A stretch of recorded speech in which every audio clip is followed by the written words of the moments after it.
le jour où le Joker a supplié Batman de ne jamais le libérer. Tout commence avec le Dr Zeller qui mène secrètement des expériences sur le Joker, cherchant désespérément un moyen de le guérir. Mais un jour, le criminel affirme vouloir rencontrer son meilleur ami. Lorsque le message parvint jusqu'à Batman, il accepte immédiatement de lui rendre visite. Cependant, à son arrivée, le Dr Zeller se montre furieuse. La situation est d'autant plus compliquée qu'elle a récemment fréquenté intimement Bruce Wayne sans jamais découvrir qu'il se cachait derrière le masque de Batman.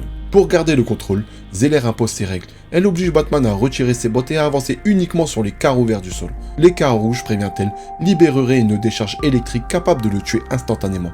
Elle active également un système de sécurité qui transformerait la pièce en un vide mortel s'il tentait la moindre attaque contre son patient. Batman accepte les conditions et découvre enfin le Joker.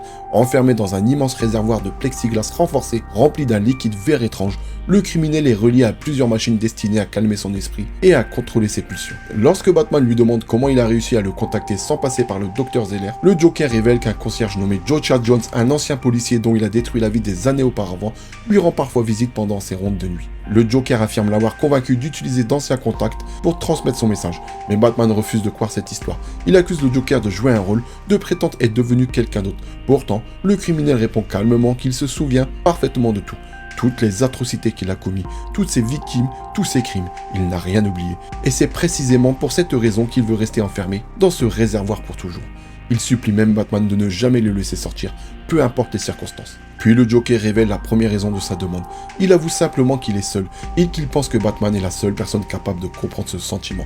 Mais Batman lui répond que la solitude et le fait d'être seul sont deux choses différentes et qu'il connaît parfaitement cette différence. Le Dr Zeller interrompt alors la conversation, estimant que la visite est terminée. Pourtant, le Joker demande une dernière faveur. 30 secondes seul avec Batman, car sa deuxième raison ne concerne que lui. À contre-cœur, Zeller accepte. Durant ces quelques secondes, le Joker murmure calmement qu'un événement dangereux est sur le point de frapper Gotham et que la chauve-souris est en danger. Batman hausse les épaules et commence à partir, affirmant que si quelqu'un tente de le tuer, ce ne serait qu'un jour comme les autres. Mais avant qu'il ne disparaisse, le Joker lui adresse une dernière phrase. Cet avertissement n'était pas destiné à Batman, il était destiné à Bruce Wayne. Pour plus de vidéos sur l'univers des comics, abonnez-vous.